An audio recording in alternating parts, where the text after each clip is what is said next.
Bismillahirrahmanirrahim. Assalamualaikum warahmatullahi wabarakatuh.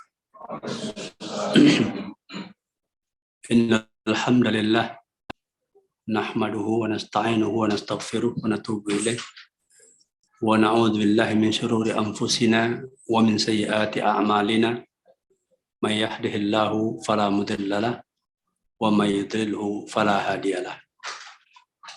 Wa asyhadu an la ilaha illallah wahdahu la syarika lah wa asyhadu anna Muhammadan abduhu wa rasuluhu alladzi la nabiyya ba'da. Allahumma shalli wa sallim wa barik ala Muhammadin wa ala alihi wa ashabihi wat tabi'in wat tabi'it tabi'in wa man tabi'ahum bi ihsanin ila yaumiddin. Qala Allahu jalla wa ala fi kitabihil karim, ya ayyuhalladzina amanu taqullaha haqqa tuqatih wa la tamutunna illa wa antum muslimun. Amma ba'du. Faqala Rasulullah sallallahu alaihi wasallam, fa inna asdaqal hadithi kitabullah wa khairal hadi hadi Muhammadin sallallahu alaihi wasallam wa syarrul umuri muhdatsatuha wa kullu muhdatsatin bid'ah wa kullu bid'atin dhalalah wa kullu dhalalatin finnar. Baik para ikhwah hadirin, a'azzani Allah wa iyyakum jami'ah. Para ikhwah sekalian yang dimuliakan Allah Subhanahu wa taala. Untuk malam ini kajian kita adalah mengenai tarbiyatul aulad, pendidikan anak. Apalagi juga kita di sini mengelola ya satu pendidikan ya, mulai dari tingkat TK, terus SD, terus SMP. Masya Allah, tabarakallah. Ya.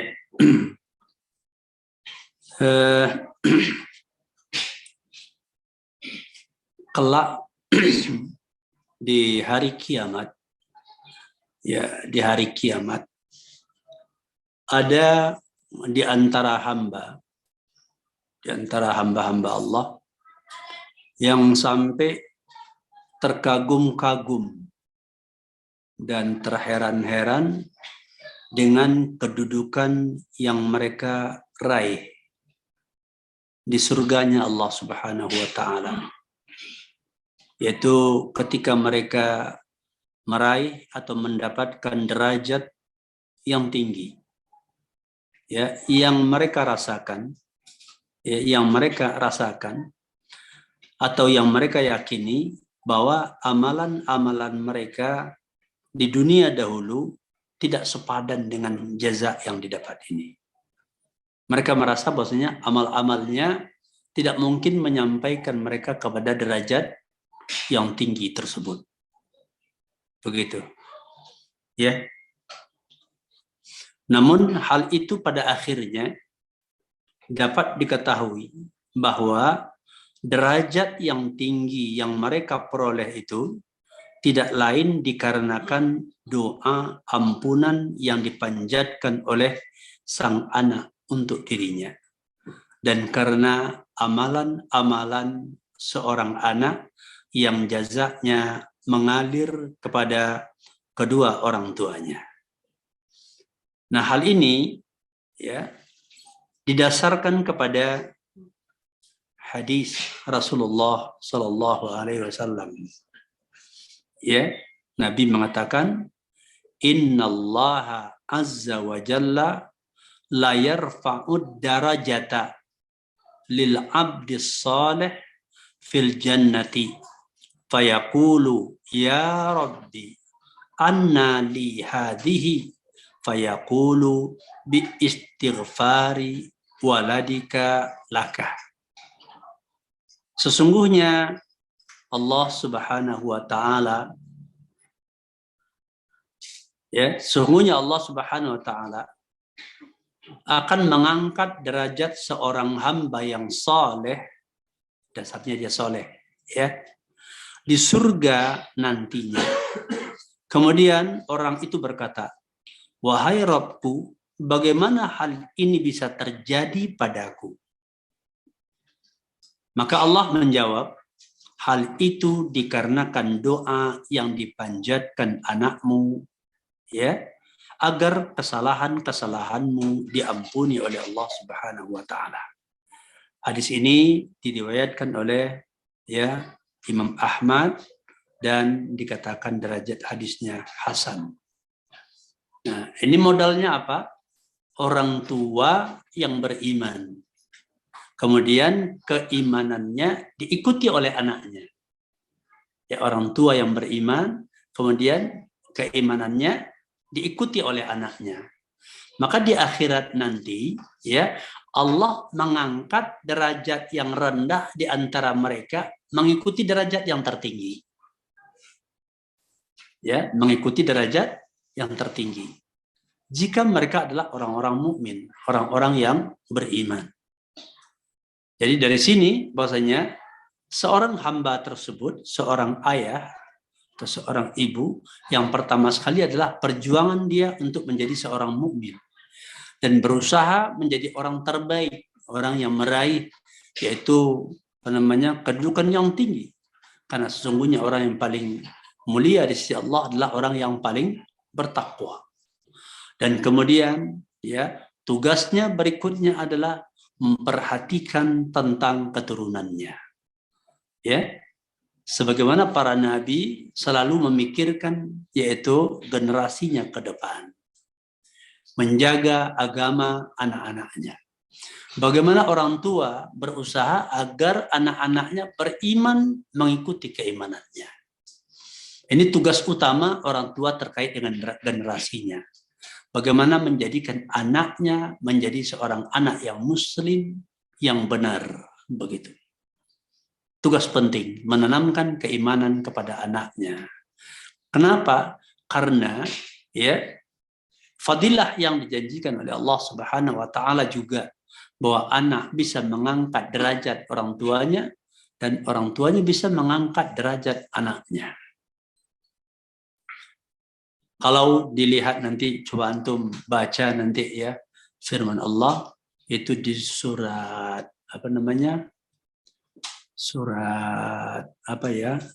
surat At-Tur ya, surat At-Tur dari ayat 21 sampai ayat 29.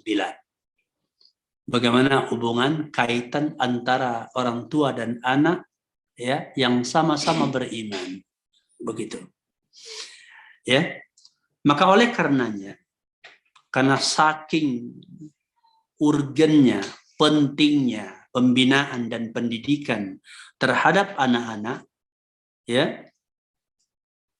agar bisa menjadi anak yang soleh, maka Allah Subhanahu wa taala langsung membebankan tanggung jawab pendidikan ini kepada kedua orang tuanya.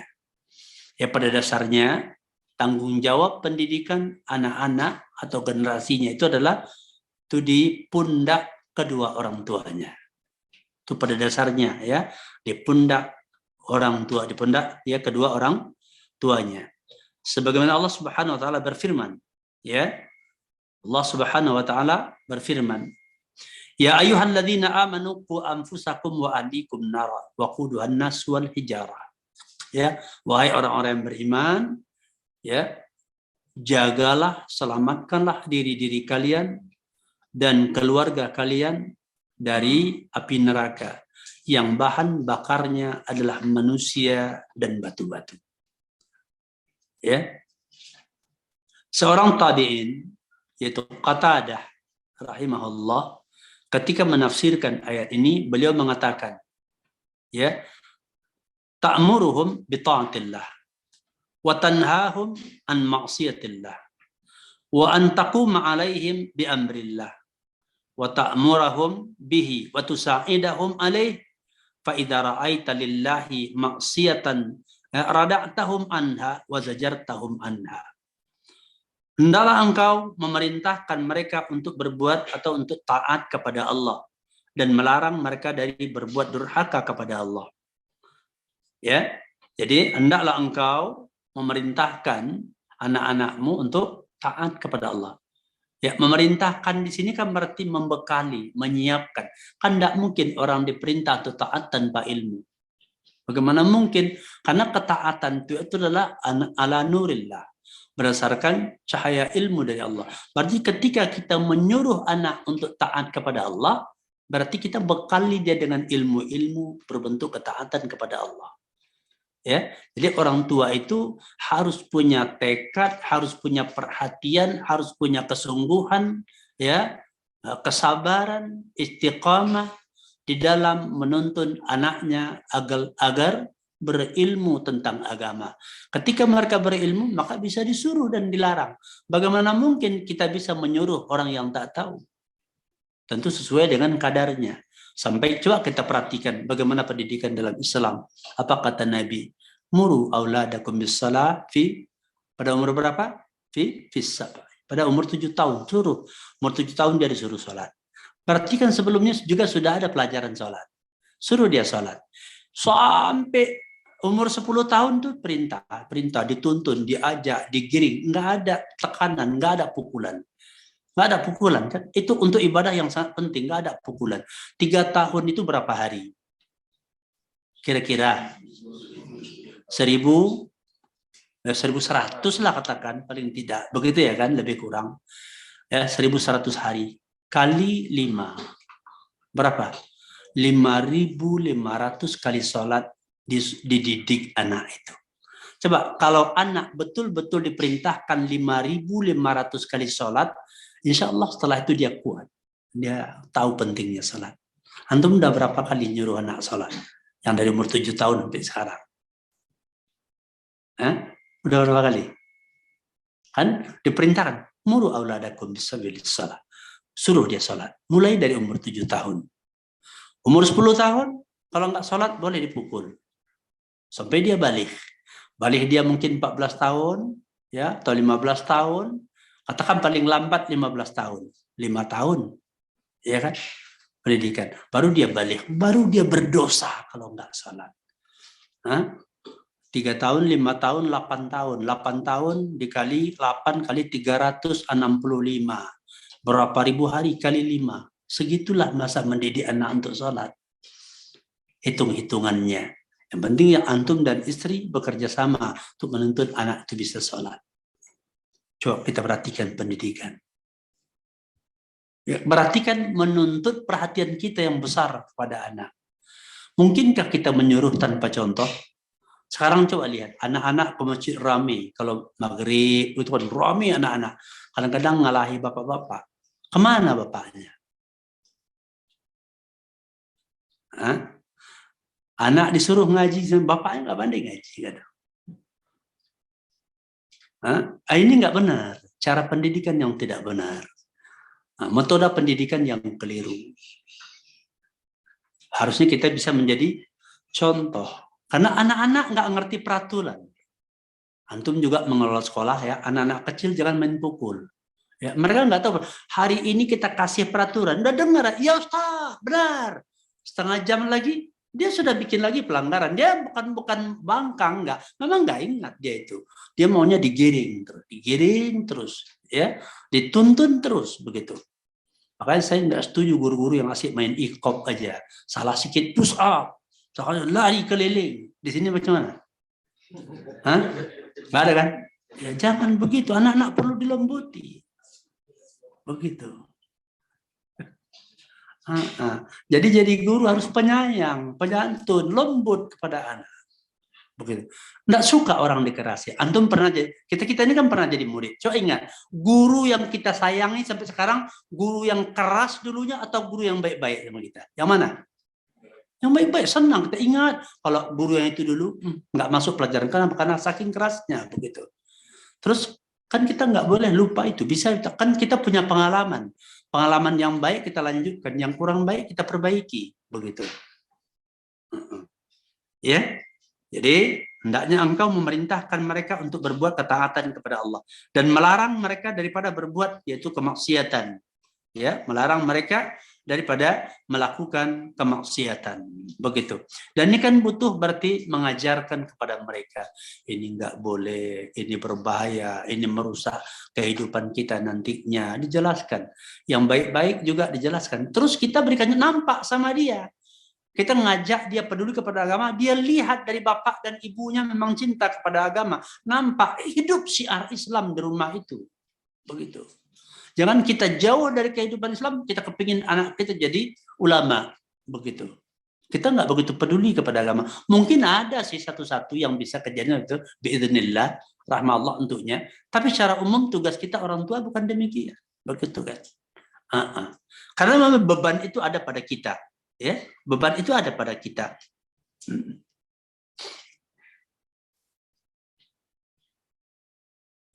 Kemudian, ya, berikutnya, dan hendaklah engkau menerapkan perintah Allah kepada mereka. Engkau terapkan perintah Allah itu kepada mereka. Dan perintahkan mereka dengannya. Dan bantulah mereka di dalam menjalankannya. Jadi anak-anak kita itu kita suruh taat kepada Allah, dilarang bermaksiat, kita bantu dia. Kita bantu dia. Kita kirim, kita cukupkan kebutuhannya supaya dia bisa beribadah dengan baik. Kita biayai pendidikannya supaya dia berilmu. Ya, jadi kita itu berjuang bagaimana bisa memenuhi hak-hak dia untuk mendapatkan ilmu. Mulai dari perhatian kita, finansial kita, juga tenaga kita, waktu kita, dan termasuk ilmu yang kita miliki, kita ikut berikan kepadanya. Jadi nampak oleh anak-anak tersebut perhatian kita, ya, mendidik mereka, dan kemudian jalan kebenaran itu ada pada kita. Jadi kita di keluarga, suami, istri, anak-anak, sama-sama punya perhatian kepada pendidikan. Begitu. Terus kita ya terapkan, bantu mereka di dalam yaitu menerapkannya. Dan apabila engkau melihat pada diri mereka itu kemaksiatan kepada Allah, maka engkau peringatkan mereka, engkau cegah mereka. Dan itu juga butuh kesabaran mencegah anak-anak. Nggak bisa dibilang dari kemarin sudah dikasih tahu nggak berubah juga. Enggak. Memang ya bukan maksud mereka apa tidak, tapi begitulah anak-anak, dunia anak-anak. Ya, kita harus sabar, terus diperhatikan, dilihat perjalanan kemana dibatasi, ya di rumah kita jaga dengan penuh kasih sayang dan kita tunjukkan kepada dia bahwa kita sangat ingin dia menjadi orang baik, begitu. Harus kita perhatikan hal itu. Dan demikian juga Rasulullah SAW memikulkan tanggung jawab pendidikan anak ini secara utuh kepada kedua orang tuanya. Dari Ibnu Umar radhiyallahu anhu bahwasanya beliau berkata, Rasulullah SAW bersabda, ya, apa kata Nabi? Kullukum ra'in wa kullukum mas'ulun an ra'iyatihi. Al-imamu ra'in wa mas'ulun an ra'iyatihi. War-rajulu ra'in fi ahlihi wa huwa mas'ulun an ra'iyatihi. Setiap kalian itu adalah yaitu pemimpin, pengembala, dan akan dimintai pertanggungjawaban atas kepemimpinannya. Ya, jadi seorang imam, mereka adalah pemimpin dan mereka akan diminta pertanggungjawabannya atas keadaan orang-orang yang dia pimpin. Seorang lelaki adalah pemimpin bagi keluarganya dan dia akan dimintai pertanggungjawaban atas kepemimpinannya. Hadis riwayat Bukhari. Jadi kita ini semua akan ditanyai, ya, dimintai pertanggungjawaban. Mereka menunjukkan apa? Ya, anak-anak itu adalah amanah. Amanah Allah kepada kita agar mereka dijadikan sebagai hamba-hamba Allah, karena pada hakikatnya manusia diciptakan untuk mentauhidkan Allah, untuk beribadah kepada Allah semata-mata. Maka tujuan ini, maka orang tua berkewajiban menuntun, mengarahkan, mendidik, menggiring anaknya agar sampai kepada posisi itu, yaitu bisa mentauhidkan Allah, tidak menserikatkan Allah, beribadah kepada Allah semata-mata, menegakkan syariat dalam hidup mereka. Ini misi utama orang tua terhadap anak-anaknya. Jadi bagaimana mungkin kita akan berhasil kalau perhatian kita kepada agama itu kurang. Kita kepingin anak-anak kita sungguh-sungguh untuk ilmu. Kita tak punya keinginan untuk ilmu. Siapa yang mencontohnya? Nah, kita belajarnya hilang-hilang timbul. Anaknya mau juara aja terus di pondok pesantren. Sukses, jadi ustadz diharapkan. Nah, orang tuanya cuek-cuek aja. Nah, ini bagaimana keteladanan? Mana contohnya? Nggak nampak sama mereka yang mau diikut. Anak-anak butuh contoh. Kamu gitu ya, butuh contoh. Kita yang udah dewasa aja butuh contoh. Ya, udah tahu kebenaran, nggak ada orang yang mengamalkan, nggak berani untuk sendirian. Takut sama orang, ya kan? Takut diketawai, takut nggak dikawani. Apalagi anak-anak. Butuh dia keteladanan, butuh dia contoh. Sikap yang harus diambil itu ditengoknya. Oh, bapakku, begini sikap bapakku. Ternyata bisa. Begitu. Coba kalau makin banyak orang yang bisa menerapkan agama itu dalam hidup mereka ternyata nggak masalah, mungkin kita yang ngikut pun punya keberanian juga untuk begitu, ya kan? Contohnya banyak, nggak apa-apa. Kadang-kadang kita bingung, ya kan? Kita takut mau menerapkan, nanti kalau terjadi apa-apa, apa sikap kita? Nggak ada teladan kita, nggak ada yang mau kita contoh. Makanya takut menempuhnya. Tapi ketika kalau ada masalah kan bisa tanya sebenarnya dia pengalaman gitu ya. Butuhnya keteladanan. Makanya kita diperintahkan banyak-banyak bermajelis dengan orang-orang baik agar kebaikannya bisa yaitu ya mengalir kepada kita. Kita bisa mengambil faedah kebaikan dari mereka. Begitu. Ya. Ya. Kemudian Abdullah ibn Umar radhiyallahu anhuma, beliau pernah mengatakan, apa kata Abdullah bin Umar? Adib ibnaka fa innaka mas'ulun anhu. Mada adabtahu wa mada allamtahu wa huwa mas'ulun an birrika wa ta'atihi laka. Ya, didiklah anakmu. Ya, didiklah anakmu dengan adab yang baik. Karena sesungguhnya engkau akan dimintai pertanggungjawaban mengenai pendidikan dan pengajaran ya yang telah engkau berikan kepadanya. Ya, didik anakmu. Ya, ajari dia adab, ajari dia agama. Kenapa? Nah, engkau nanti akan ditanya oleh Allah tentang pendidikanmu kepada anak-anakmu, tentang bimbinganmu kepada anak-anakmu. Karena itu tanggung jawab. Anak itu amanah, maka engkau nanti akan ditanya. Dan dia, anakmu, akan ditanya oleh Allah tentang birrul walidain, tentang kebaikan dia kepadamu dan ketaatannya kepadamu. Ya, dalam kitab Tuhfatul Maudud, ya. Jadi anak itu punya tanggung jawab dan dia akan ditanya oleh Allah nanti di akhirat. Kita juga akan ditanya oleh Allah tentang bagaimana kita menuntun mereka. Bagaimana kita mendidik mereka, bagaimana perhatian mereka agar mereka jadi orang baik, begitu.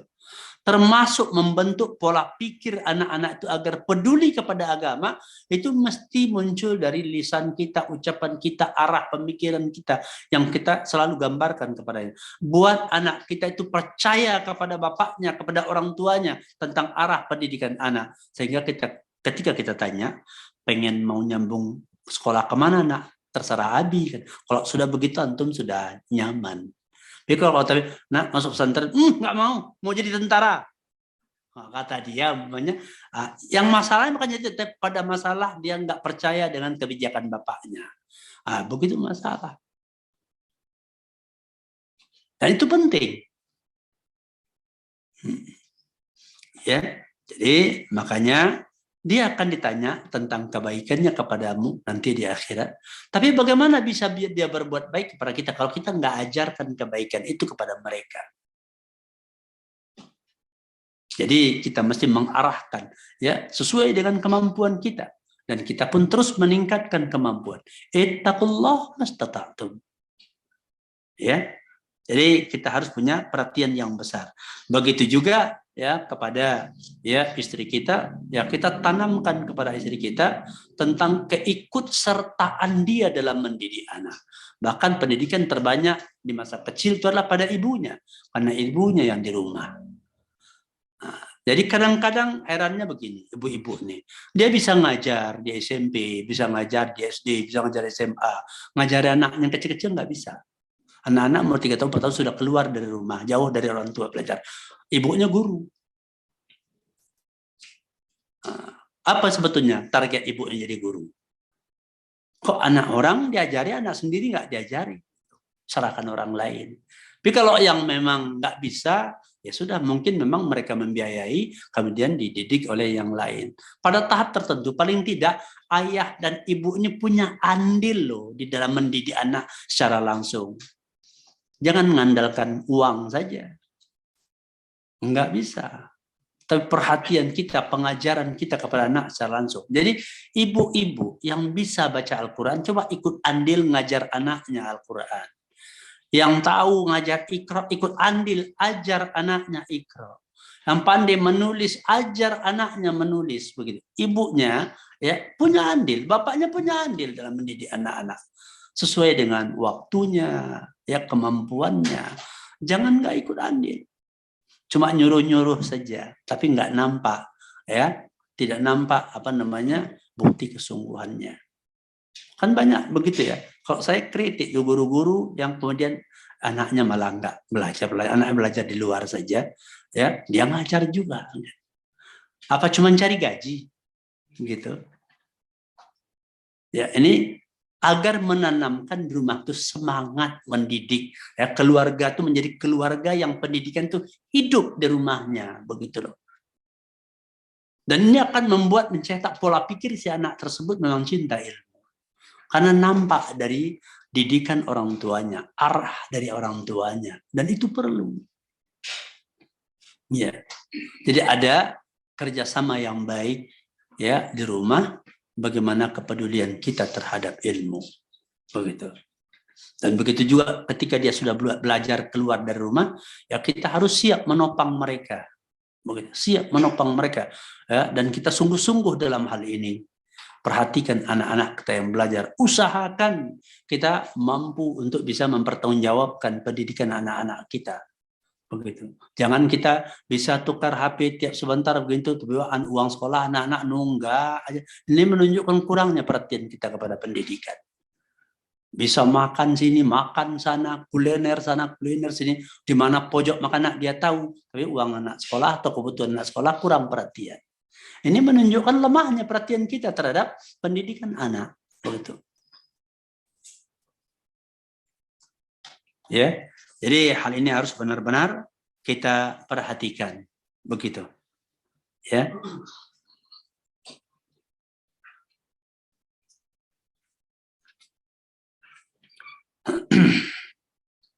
Diriwayatkan oleh Imam At-Tirmidzi dan Imam Hakim yang bersumber dari Amr bin Sa'id bin As, bahwasanya Nabi SAW pernah bersabda, "Ma nahala walidun waladahu afdalu min adabin hasanin."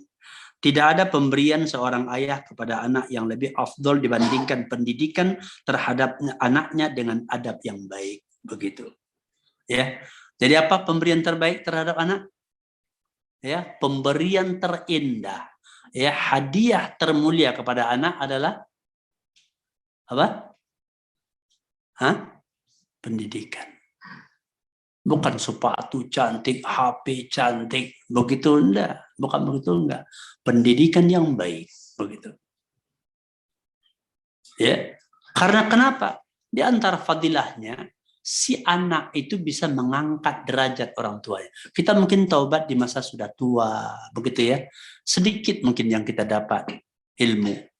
Tapi pada anak-anak kita yang dia terus belajar, bagi dia melebihi ilmu orang tuanya, ya sampai jadi ustadz, jauh-jauh belajar kepada para ulama, maka ketika orang tuanya sudah meninggal pun, maka pahala akan mengalir dari amalan-amalan anaknya untuk orang tuanya, ditambah lagi dengan doa anak-anak. Siapa orang yang banyak mendoakan kita? Coba orang tua kita, anak kita, pasangan, paling itu yang banyak mendoakan. Kalau yang lain-lainnya sedikit, ya nggak banyak.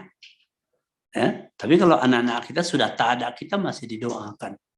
Makanya kita perlu bekali mereka. Nggak sia-sia. Hasil mendidik anak tentu tidak akan disia-siakan oleh Allah. Begitu. Ya, maka pemberian terbaik kepada anak adalah pendidikannya. Untuk menjadi anak yang saleh. Begitu. Ya. Hadis ini dikatakan memang didhaifkan oleh para ulama. Akan tetapi para ulama juga mengatakan bahwasanya maqasidus syariah dan kaidah-kaidah syariah itu sesuai dengan makna hadis ini. Ya ditopang oleh juga ayat-ayat lainnya tentang ya upaya pendidikan anak. Dan pendidikan anak itu akan menghasilkan ya dan termasuk ya amal jariah yang akan banyak mengalir pahalanya. Begitu. Tentang ya pentingnya kita di dalam mendidik anak-anak. Maka alhamdulillah, biiznillah, dan dengan pertolongan Allah Subhanahu wa taala, ya, dengan sudah berdirinya yaitu lembaga pendidikan kita di sini, ya, sudah ada di tingkat TK, SD, SMP, ya, maka hendaknya ya kita semua di sini ya harus memperkuat ta'awun 'alal birri wa taqwa. Bagaimana ini lembaga pendidikan yang bisa maju, bisa berkembang, bisa melahirkan anak-anak yang baik, yang berakidah, yang lurus, ya, yang beramal dengan amal-amal yang saleh nantinya. Dan kemudian lembaga pendidikan ini bisa menjadi perantara untuk sampainya anak-anak kita kepada pendidikan yang lebih tinggi. Ya, diusahakan kita memperbaiki kualitas pendidikan kita agar anak-anak yang tamat dari sini gampang untuk melanjutkan ke pendidikan yang lain karena kemampuan mereka. Begitu. Jadi harus dipikirkan tentang masalah ya kemampuan anak-anak yang kita keluarkan dari sekolah kita, bagaimana agar mereka mudah melanjutkan ke tempat lain. Begitu, ya. Mudah menghadapi tes-tes masuk tempat lain. Kenapa? Karena ilmu yang diperdapatnya di sini. Maka kita harus berusaha dengan sekuat tenaga bagaimana untuk meningkatkan kualitas pendidikan ini dan kemudian menjaga keutuhannya dan mengembangkannya. Begitu, ya, untuk mengembangkannya. Karena adalah merupakan satu wadah yang cukup baik, dan namun ini tak akan bisa berjalan dengan baik kalau kita tidak memang secara ikhlas bekerja sama di sini, topang menopang, kuat menguatkan sesuai dengan kemampuan masing-masing. Yang punya ilmu dengan ilmunya, yang punya harta dengan hartanya, yang punya tenaga dengan doa dengan tenaganya, dan kemudian dengan doa kebersamaan kita untuk bisa ditolong oleh Allah Subhanahu wa taala. Alhamdulillah, ya, mulai bisa kita buka lembaga pendidikan ini dengan berjalan, ya, dengan segala keterbatasan dan banyak ujian dari dahulunya, ya. Semoga antum-antum semua bisa saling menopang, saling menguatkan, begitu, dan kemudian menjaga keutuhan dakwah di daerah ini, begitu, ya, agar pelaku-pelaku dakwah, para doa-doa yang ada bisa bersama-sama melangkah, bisa bersatu, ya, untuk yang benar. Wa atasimu bihablillahi jami'a wa la tafarraqu. Jangan cenderung kepada yaitu perpecahan, ya, yang menjadikan bercerai-berainya, yang akan menjadi yaitu melemahkan. Maka perbanyaklah doa kepada Allah, semoga Allah memberi kekuatan kepada kita, begitu. Ya, mungkin itu saja nasihat pendek pada malam ini. Mudah-mudahan ya bisa mengokohkan semangat antum dan kemudian bisa terus berbenah, ya, untuk menopang pendidikan kita ini, ya. Dan ini kan tidak muncul begitu saja. Sekolah yang sudah begini, yang sudah luas begini kan tidak muncul begitu saja, ya. Penuh perjuangan dan ujian dari awalnya sampai sekarang. Saya ingat dulu masih pakai ruangan kecil di sebelah rumah Ustaz Muaz dulu, ya kan. Sekarang saya terkejut nampak kemari suara sudah dibangun, sini sudah bertingkat. Masya Allah, tabarakallah. Semoga Allah memberi balasan yang mulia kepada antum semua. Dan Allah melipat gandakan ya pahalanya, dan Allah memudahkan langkah-langkah antum di dalam yaitu menghidupkan pendidikan ini. Dan agar Allah menyatukan hati-hati antum semua, ya, untuk peduli kepada pendidikan ini. Dan sudah banyak para ustaz, ada Ustaz Gilang yang alhamdulillah sudah kembali dari UIM, ini modal yang sangat besar. Dari dulu kita merindukan, saya sering pesan bagaimana agar ada dai itu orang setempat. Alhamdulillah, ya, hal ini sudah dikabulkan Allah Subhanahu wa taala. Tinggal kita merawatnya bersama-sama, menjaga, dukung beliau-beliau yang siap mengajar di kalangan antum. Ya, begitu, ya, sediakan waktu untuk belajar, menimba ilmu daripada ya ustadz-ustadz kita ini. Demikian saja, ya, semoga diberkahi oleh Allah. Wabillahi taufiq wal hidayah. Subhanakallahumma wa bihamdika asyhadu an la ilaha illa anta astaghfiruka wa atubu ilaik. Walhamdulillahirabbil alamin. Assalamualaikum warahmatullahi wabarakatuh.